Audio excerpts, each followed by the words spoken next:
வணக்கம் சார். வணக்கம் Simon sir. ரொம்ப நாள் எதிர்பார்த்துக்கிட்டு இருந்த சார் உங்கள் ஃபேஸ்லேயே ஒரு பிரைட்னஸ் தெரியுது சார். மாநாடு அந்த அளவுக்கு சூப்பராக போயிருக்கு.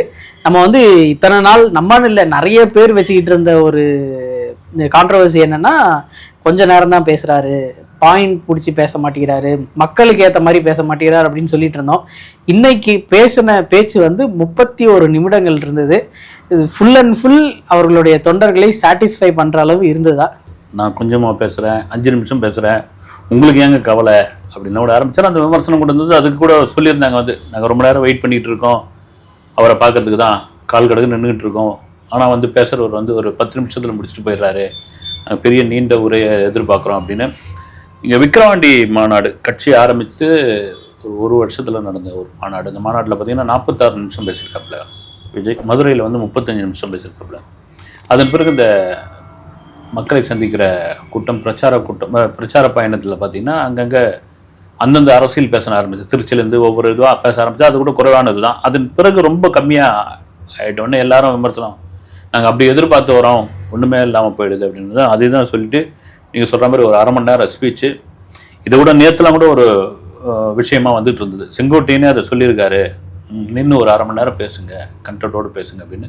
திடீர்னு சோஷியல் மீடியாவில் அந்த ஸ்பீச்சையே அவர் தான் ரெடி பண்ணி கொடுத்துருக்காரு அப்படின்ற மாதிரி ஒரு டாக்லாம் போது, ஓகே பேசுறது விஜய் தானே, அதான் நீ சொன்ன மாதிரி பேச ஆரம்பித்தார். குறிப்பாக இந்த முறை ரொம்ப ஆக்ரோஷமாக அரசியல் எதிரி திமுகவை பயங்கர விமர்சனமாக பண்ண ஆரம்பிச்சார். ஏன்னா நிறைய இதெல்லாம் இருந்தது. நீங்கள் தொட்டும் தொடாமல் பேசுகிறீங்க, கட்சி பேரை சொல்லாமல் பேசுகிறீங்க, சிஎம் சார்ன்றீங்க. அப்புறம் குறிப்பாக இந்த கரூர் சம்பவத்துக்கு பிறகு பிஜேபி கவர்மெண்ட்டை அவர் எதையுமே விமர்சித்து பேசுறதே கிடையாது. அதிமுக சுத்தமாகவே இன்னைக்கும் பேசலையே சார், இன்னைக்கு பேசல அப்படின்ற மாதிரி விமர்சனம் இருக்குது. ஆனால் இன்னைக்கு ஃபுல்லாக இறங்கி கேட்டால் என்ன சொல்லுவாங்கன்னா, சட்டசபை தேர்தல் நடக்க போகுது, இப்போ ஆளுங்கட்சி தானே எதிர்த்து பேசணும். அது உண்மை தான். நீங்கள் எந்த ஆளுங்கட்சியாக இருந்தாலும் சரி, இப்போ திமுக இல்லாமல் அதிமுக, இப்போ ஜெயலலிதா அம்மையார் இருந்திருந்தா அப்படின்னு வச்சுங்க, அப்போ அதை எடுத்து தான் பேசியாகணும். இப்போ ஆளுங்கட்சியை வச்சு தானே உங்களுக்கு மற்ற கட்சிகள்லாம் கூட அதை தானே பேசுவாங்க, கூட்டணி கட்சிகள் பேச மாட்டாங்க. அதுதான் மக்கள் முன்னாடி எடுபடும். ஆனால் இதுக்கு முன்னாடி ரொம்ப தொட்டும் தொடாமல் நாமளாம் கூட பேசியிருந்தோம், ஒரு ஃபயராக பேச மாட்டேன்றார் விஜய்னு. அப்படி ஒரு ஃபயரான ஸ்பீச்சாக இது இருந்தது. ஈரோடு பகுதி மக்களுக்கு காளிங்கராயர் பற்றி அவங்களுக்கு நிறைய தெரியும். அவங்கள்ட்டே திரும்ப போய் அவருக்கு ரிலேட்டடான கதைகளை பற்றி சொல்லியிருக்காரு அந்த விஷயம். பட் பிரச்சனைகள் நிறைய பேசின மாதிரி தெரியலையே சார் அவர். காளிங்கராயன் விஷயம் ஈரோடு மக்களுக்கு தெரியும் தாண்டி இன்றைய இளைய தலைமுறைக்கு 2K கிட்ஸ்க்குலாம் அவங்களுக்கு தெரியாது. குறிப்பாக இந்த ஸ்பீச் தமிழகம் முழுக்க அதை நான் வரவேற்கிறேன். நீங்கள் கதை சொல்லுதல்ன்ற ஒரு விஷயம் எப்பயுமே உண்டு. நீங்கள் ஒரு விஷயத்தை நீங்கள் கதையாக சொல்லும்போது அது போய் ஈஸியாக போய் ரீச் ஆகும். அப்படி தான் ஆரம்பிச்சது. ஒரு காளிங்கராயனுடைய அணை எவ்வளோ பெரிய முக்கியத்துவம் வாய்ந்த அணை அப்படின்னு ஈரோட்டில் இருக்கிற எல்லா மக்களுக்கும் தெரிஞ்சிடணும்னு கிடையாது. நீங்கள் கரிகாலன் கட்டினது நம்ம வரலாறுல இருக்குது, அது தெரிஞ்சிருக்கலாம். அதை தாண்டி அந்த கதையாக சொல்லும் பொழுது, தயிர் வித்த காசு தாழ்வார் நிறைய இருக்குதுன்னு அவங்க அம்மா சொல்லி அமைச்சது நீ கட்டுறா ராஜா பார்த்துக்கலாம், அதுக்கு என்ன நீங்கள் பண்ணியிருக்கீங்க அப்படின்ற ஒரு வரலாறு விஜய் சொல்லும் பொழுது அது போய் சேரும். ஒரு மாஸ் ஹீரோ சொல்லும் பொழுது அது ஈஸியாக போய் ரீச் ஆகும். அது வரவேற்கக்கூடிய ஒரு விஷயம். மஞ்சள் ஒரு முக்கியத்துவமான, ஏன்னா ஈரோடு மஞ்சளுக்கு ஒரு தனி இது உண்டு. எப்பவுமே மருத்துவ குணம், இந்தியாவிலே மருத்துவ குணம் அதிகம் உள்ள மஞ்சள் அதுதான். அதன் பிறகு இந்த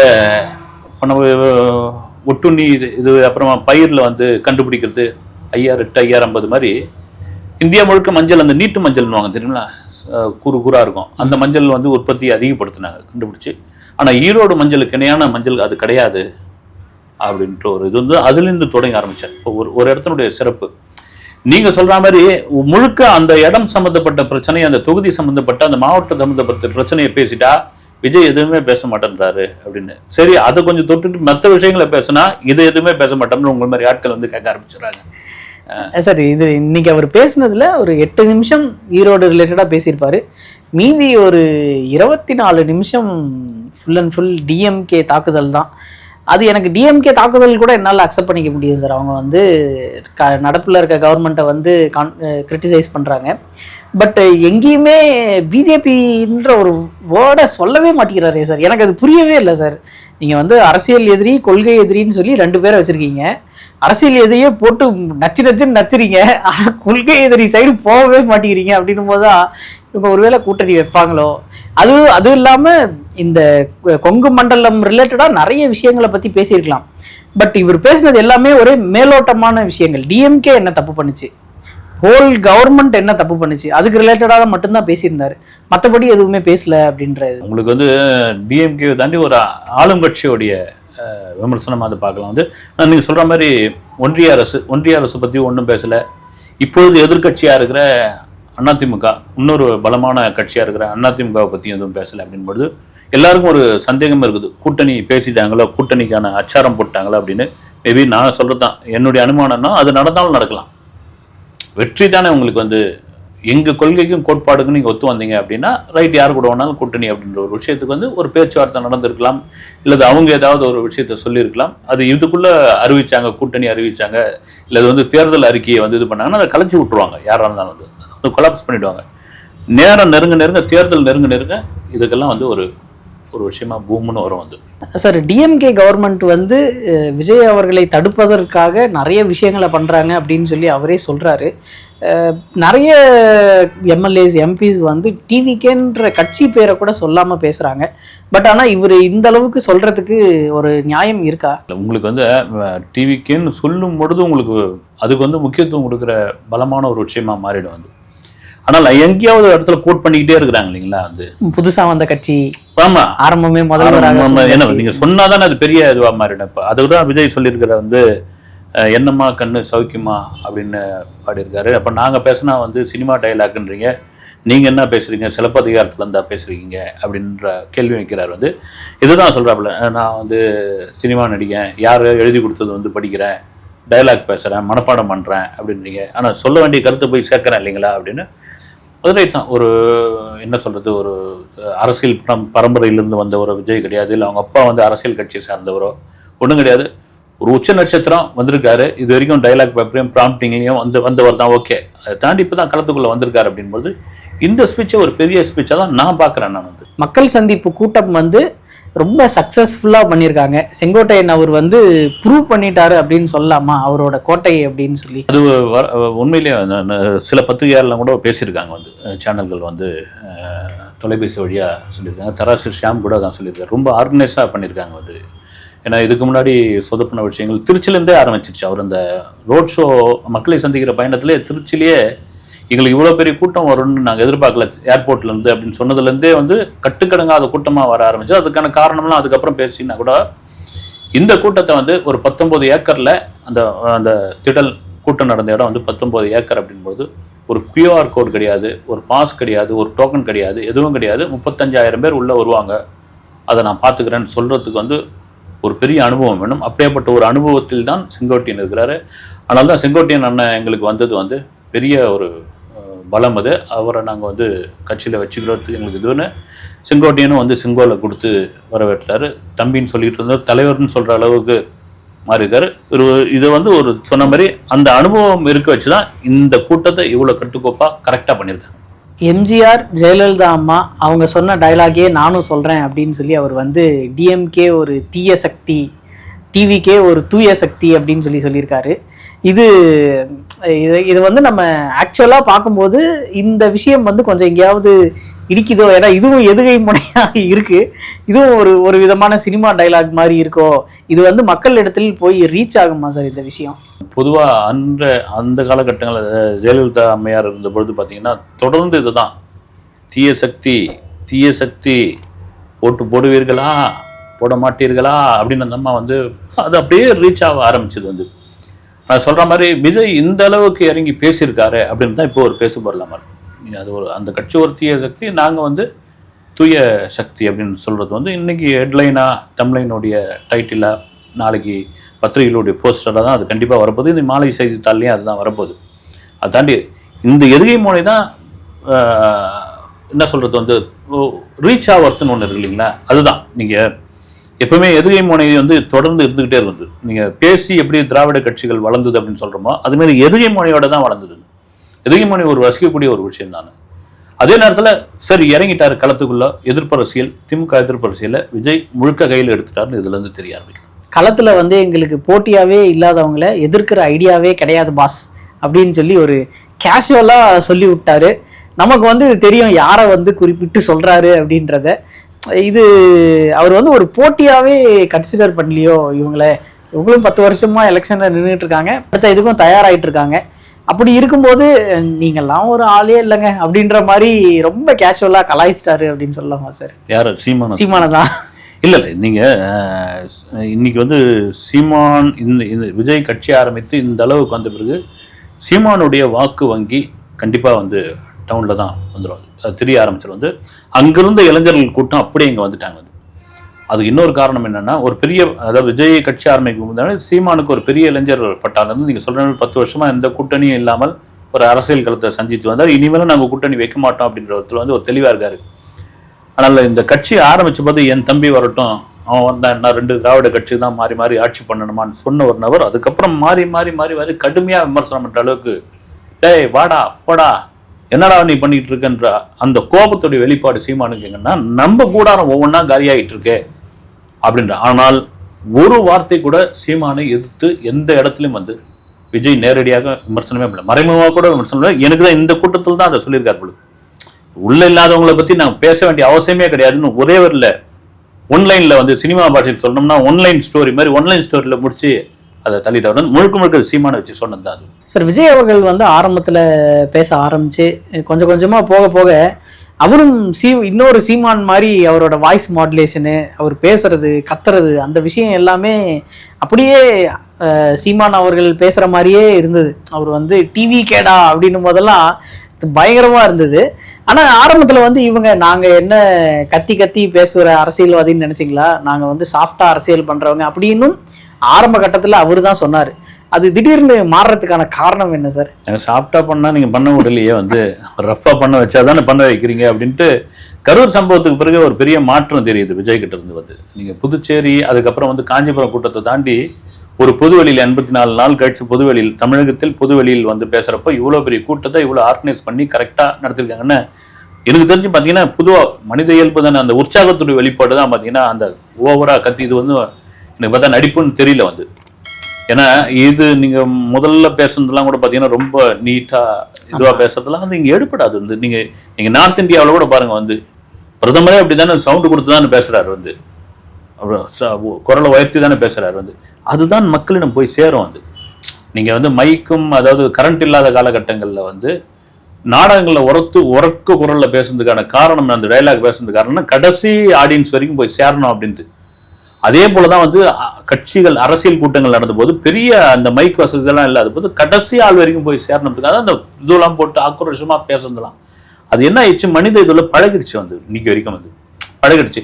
ரெண்டாவது உங்களுடைய வெளிப்பாடை வந்து அதில் தான் நீங்க வெளிப்படுத்த முடியும். வந்து ஒரு கையை வருஷத்து, ஒரு முறுக்கிறது, ஒரு பார்க்கறது, இதெல்லாம் வந்து ஓட்டா மாறாதான் தாண்டி இப்படிதான்பா இருக்கணும். ஒரு ஆக்ஷன் ஹீரோனா இப்படிதான் இருக்கணும், ஒரு லவ் பாய்னா இப்படிதான் இருக்கணும்னு சினிமாவில் ஒரு பாஷை இருக்கு இல்லை, அது மாதிரி ஒரு அரசியல்வாதினா இப்படிதான் இருக்கணும் போது இப்பதான் அந்த களத்துக்குள்ள விஜய் வந்திருக்காரு. சார், பெரியார் ரிலேட்டடா இவர் வந்து நிறைய விஷயங்களை பத்தி பேசினாரு.